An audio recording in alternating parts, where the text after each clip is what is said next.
Good evening and welcome to the rest of the news. Our special guest today is Congressman Bob McEwen from Hillsboro, Ohio. Ohio. Yeah, okay. So you're still in Ohio.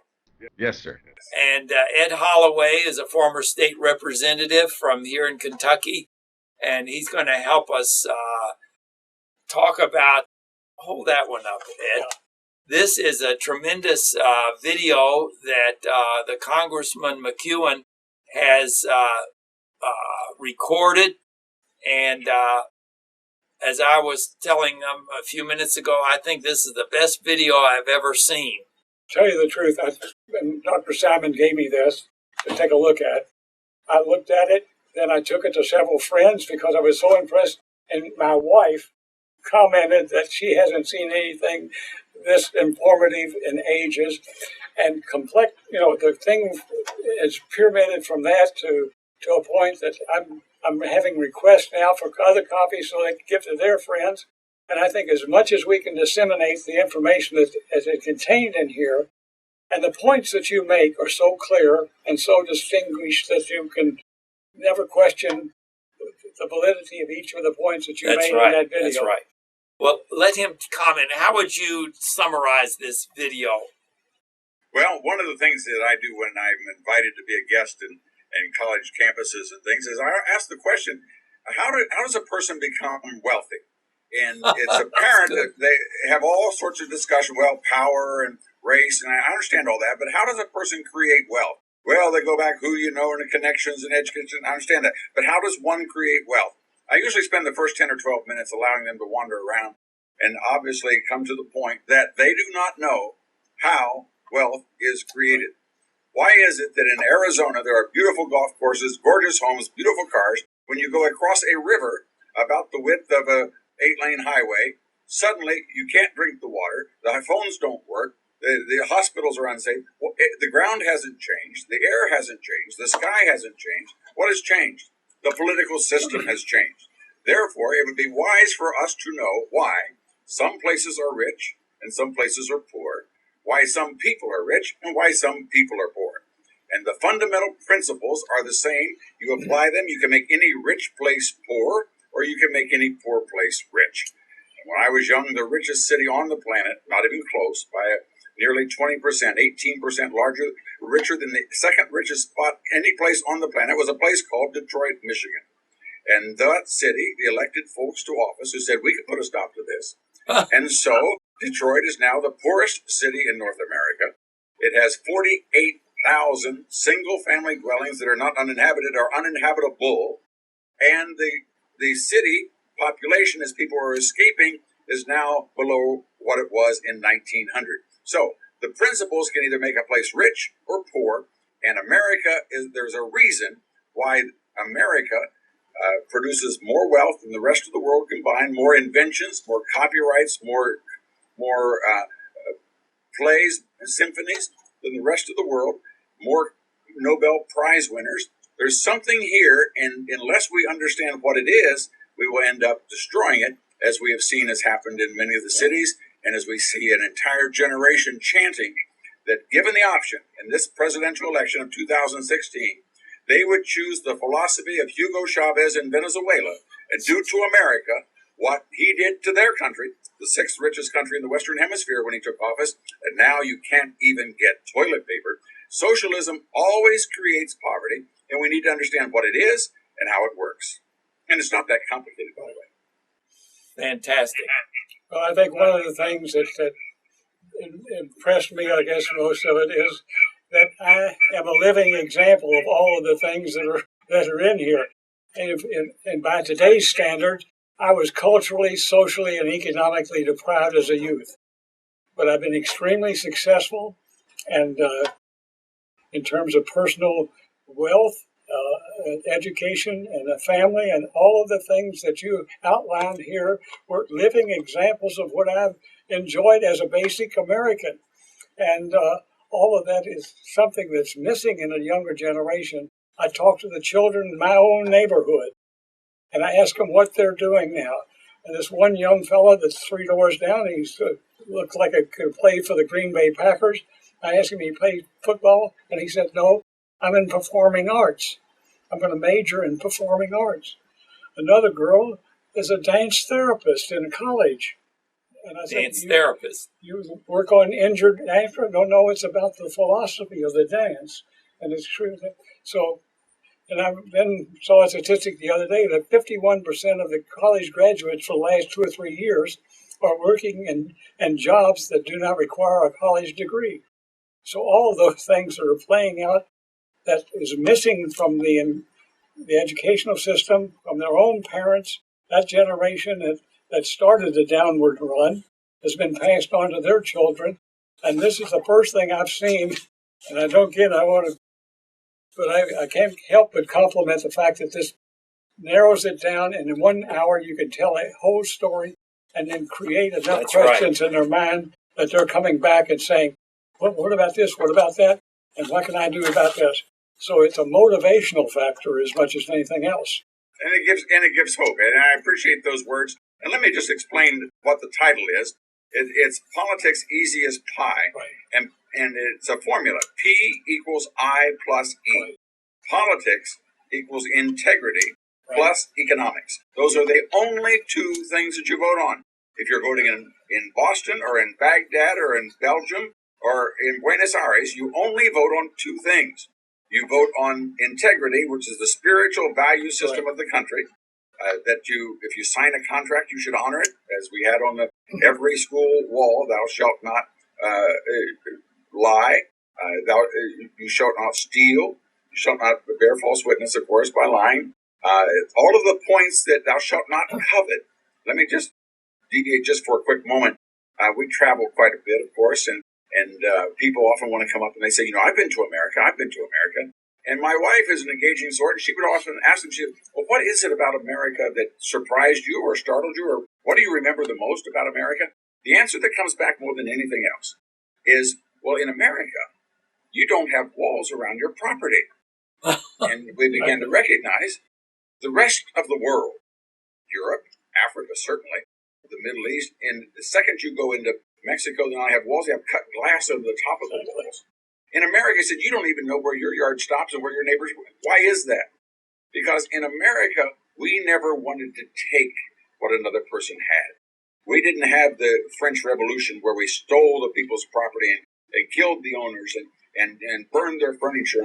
We went, when we saw a beautiful home, we didn't say we want that. We said, someday I want to have a home like that.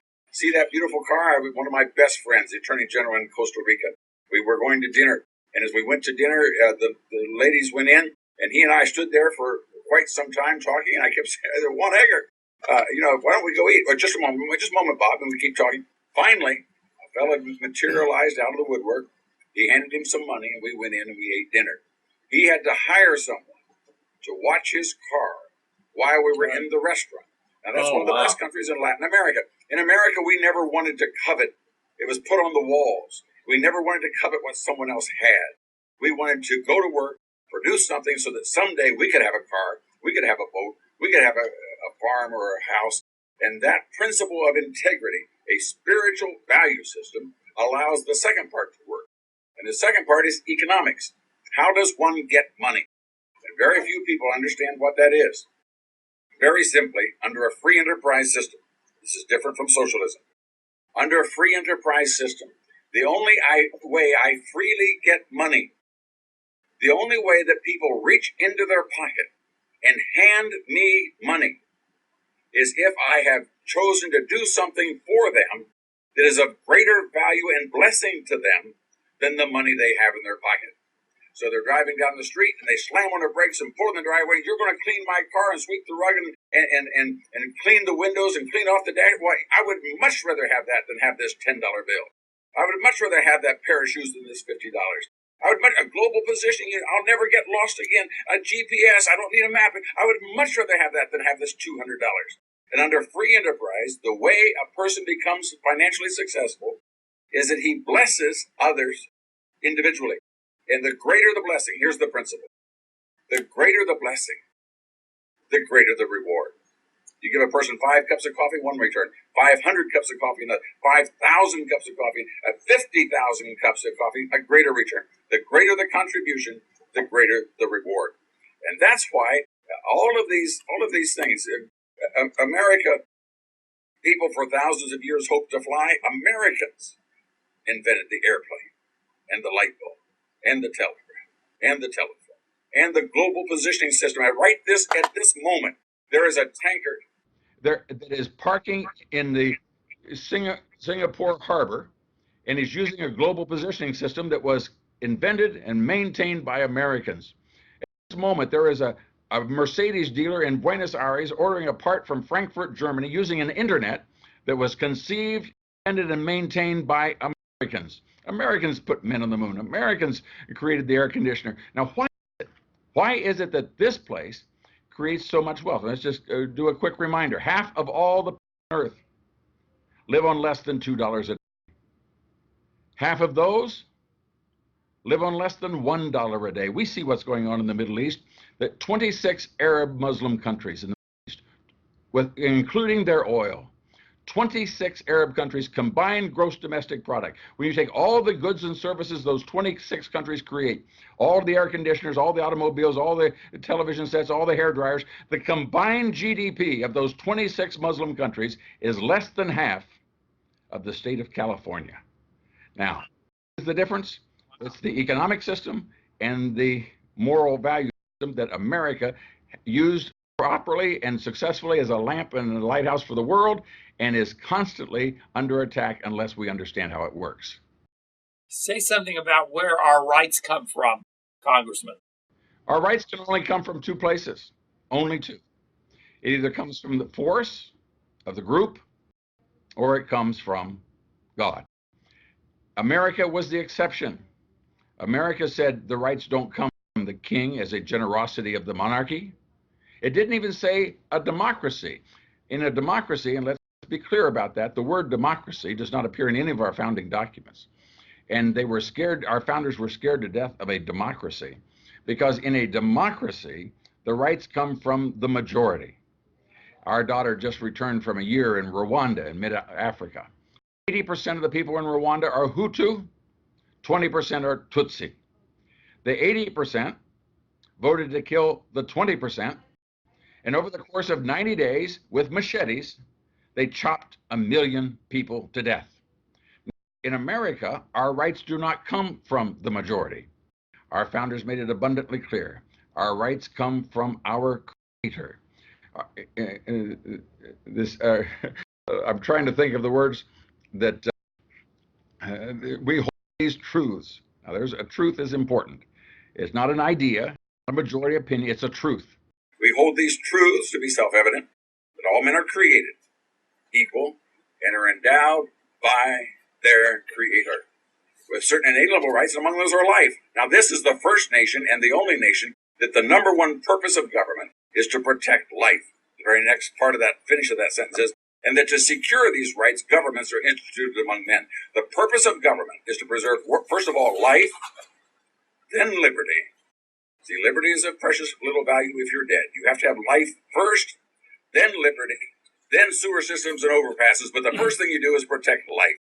And Jews understood that they could be chased around the planet, but if they could make it to America, they would be safe, because in America we protect life. And if we vote tomorrow democratically, 95-5, to kill Jews, you can't do it. Because we are not a democracy, we are a republic, ma'am, if you can keep it. Now, what's the misconception there? Is that we elect people to run the republic democratically. By a majority vote, we elect those people. But they are not the source of our rights. They have neither the right to create them nor to diminish them, because our rights are endowed to us from our Creator. And the purpose of government is to protect those. That's what made America the unique refuge for the world.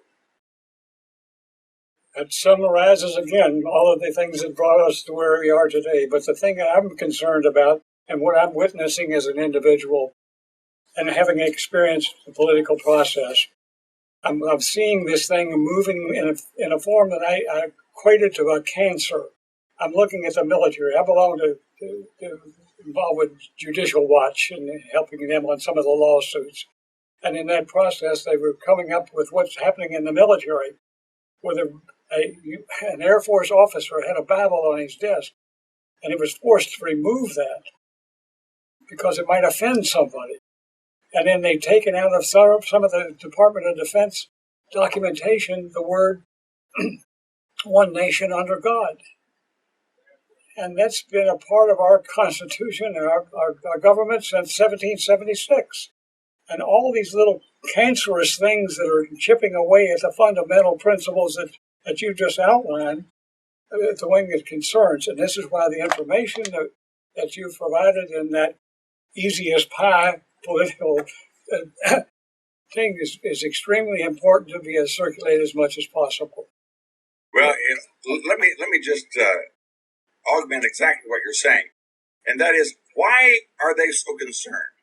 The question is, if one had a Quran on his Bible, on his desk, or if he were worshiping, let us say I am praying at an inaugural, and I can pray in the name of eagle feathers or flowers or Mother Earth or any, and no one would care. But if I pray in the name of Jesus Christ, then we immediately have this problem. Why? Let me explain. Let us suppose that the room that you're sitting in is 28 feet. I say it's 28 feet wide. And you say it's 32, and Frank says it's 19, and somebody else comes in and says it's 21, and everybody's content until someone measures it. And when you measure it, the measurement is truth. Now here's the sad part about truth. Truth reveals error. So as long as we're in error, nobody minds. And Jesus Christ went around not only doing good, he never even thought a bad thought. He didn't hurt anyone, but he was truth. He was the standard. So they wanted to throw him off a cliff, and they ended up killing him. Why? Because man hates truth. Now, why is it that you will not see any conservative Sunday school teaching, Little League coaching, lawn mowing Americans going out and shouting down the speakers at a Bernie Sanders or at a Hillary Clinton rally? It will not happen. But if you allow Ted Cruz to try to speak, or you let Donald Trump or someone else, or you let even some little diminutive 4'9" little conservative female show up on campus, all of these people will come out and shout them down. Why? See, in order for error to prosper, you have to prevent the presentation of truth. Because truth reveals error. And that's why you don't even want one college professor that's a conservative. That's why you can't have one commencement speaker that's a conservative. Because, let me just do it one more time. So you're a prosecutor, and you have this fellow that has been arrested for stealing an ATM. And you're the prosecutor there, and his defense counsel gets up and says, oh, no, he wouldn't do such a thing. He's a wonderful man. He was out in Oregon having dinner with his sister in Portland, Oregon, and here's the receipts where he was at. She can say anything she wants, and you don't care. Because when she's finished, you're going to prevent a video of him driving up to the ATM. You're going to see his face as he leans in the camera over top of the ATM. You have his fingerprints as he pushes the buttons, and he puts the chain around, and he yanks it out, and the video camera, and the truth will overcome the error. Exactly. Therefore, Amen. the only way she can succeed, she has to prevent the presentation of truth. She has to do everything possible to prevent you from presenting that information, because truth overcomes error, which means we do not fear error. We don't have to shout people down. We don't fear someone standing up and telling about the advantages of Nazism and the advantages of socialism, the advantages of communism. You just preach away, son, because all we have to do is present Nicaragua. All we have to do is present Venezuela, present Cuba, present East and West Germany, same heritage, same culture, same climate. You tear down the wall, one side is 14 times richer than the one on the other side. Can't blame it on anything else other than the system. North and South Korea. North Korea starves. South Korea, the 10th largest GDP in the world. Freedom creates wealth. Therefore, they have to prevent that information from getting young people, getting on the college campus, getting in a public event. And if you didn't know what truth was, my father used to say, we really wouldn't need the Bible. All we would have to do is just follow what Satan did and do the opposite, because he will always want to take truth and pervert it. And you want to know who to support? You just watch who they don't want to allow to speak. Watch where they go and disrupt the events. Watch where they throw eggs and attack people. Watch who the New York Times calls names. You will know who to vote for. That's good. That's good. That's good. Well, some of those organizations, some of those publications, or I was when I was in the military, I took an oath that the things that they're doing, they're aiding and abetting the enemy. Yeah. And And let me just say, I appreciate your sympathy. The left has taken over all of our major institutions. They took over the media. They certainly took over education. They've made tremendous strides in the religious field. Right. The one place that they were not successful, Bill Clinton made a couple of runs at it, but they were not able to pervert and distort and destroy the military. We now have a president who systematically knows precisely what he's doing. What makes America military different? Shooting a gun is one thing, and having a soldier is one thing. What makes our soldiers different? Our soldiers believe in a cause. They believe in the uniqueness of America, and they believe in a commitment to life to protect one another. Now, if you can destroy that unique characteristic of the American military, if you can have all of the weekend sessions, and you talk to anyone who's in the National Guard, since he gave all of our equipment to ISIS over the Middle East, you go to virtually any armory in Kentucky or in Ohio, and the armory is empty because all of that equipment is now left in ISIS and in the hands of our enemies in the Middle East. So now they discuss homosexuality, they discuss transgenderism, and there are no drills. They get lectured with their propaganda. Now that destroys the uniqueness of what America was, number one. And number two, then you take people who are not a part of the system, not a part of the warrior class to defend America, and you drop them based upon their gender or their sexual proclivities, and you drop them into the unit, and you destroy the source and protection of freedom that was the American military. That's why this election is so essential. Donald Trump is committed to strengthening the military. I was just with him yesterday, and we discussed it at length. And the last bastion, if we do not capture it now, the damage has been done. Barack Obama has fired a flag officer, a general or an admiral, every 8 days since the day he took office. Wow. exactly. Traditionally, he's changing the military from top to bottom. If we don't capture it rapidly and quickly and now, I fear for our future. And I fear for the future of those people. Those Christians who are being decapitated throughout the Middle East are being decapitated because America is unwilling, has a leader that will not lead, has a person in a position of leadership that is not leading. And it's like a fourth grade class when the teacher leaves. In short order, that breaks out into chaos. That's where the world is at this moment. And if we do not elect a leader to reestablish right and wrong, then I fear for our spiritual liberties as well. What about Hillary? How does she fit into this? She has an agenda that is every bit as radical and committed as his was, if not even more so. She is more energetic than Obama has been, even though they both have the same ideas. That is, her hero was Saul Alinsky, The Rules for Radical. He, Barack Obama, taught courses on it in Chicago. She spent time with him with Saul Alinsky when she was in Massachusetts. The two of them are committed to changing, in my opinion, destroying America. I mean, he promised. He said, we're going to fundamentally change America. Well, if I'm going to come in and fundamentally change the blueprints on your house, all I'm going to do, I'm going to build something different from what you have. And that's her commitment, and she's been dedicated to it. Well, the country that we've enjoyed and has prospered for the last 200 years is at stake at this very much hangs on this election. And what will happen in the next few months is a critical part of it.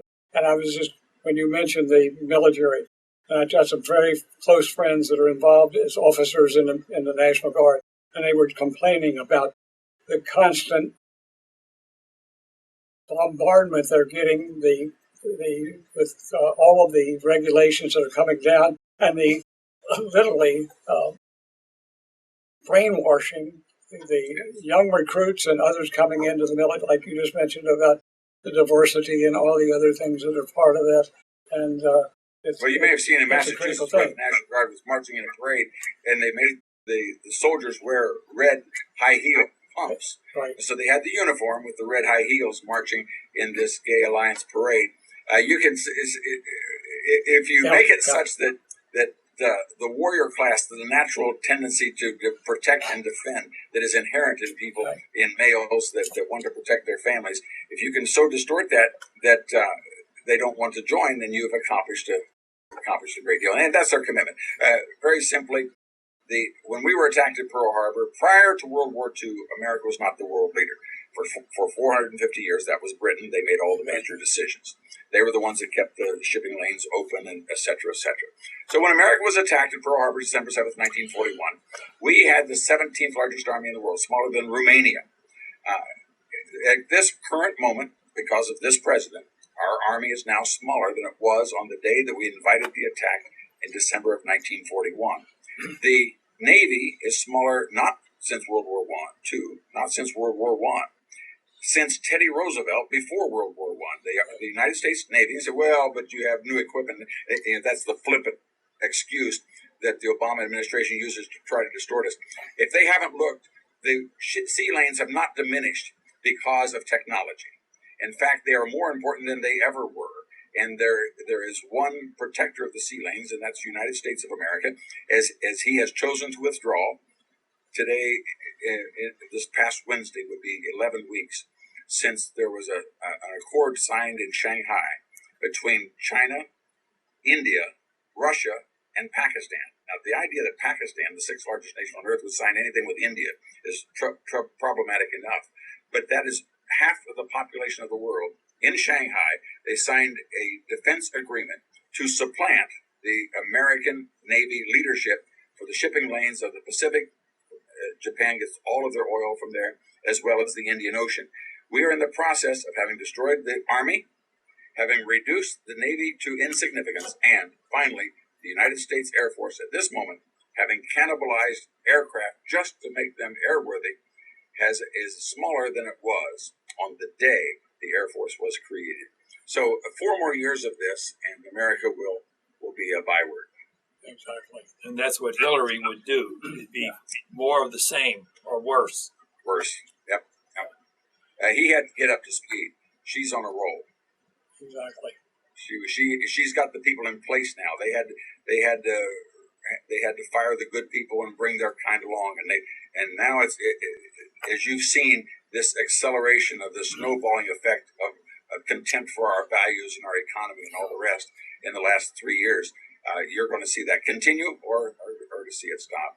And just as an aside, this is the first president in history that's never had a 3% growth for any quarter that he was president of the United States. Under Reagan, we had 7.4% growth. That's 4 times as much as we have now. Thank you very much, Congressman McEwen and Ed Holloway, and God bless you. And tune in again next week for the rest of the news.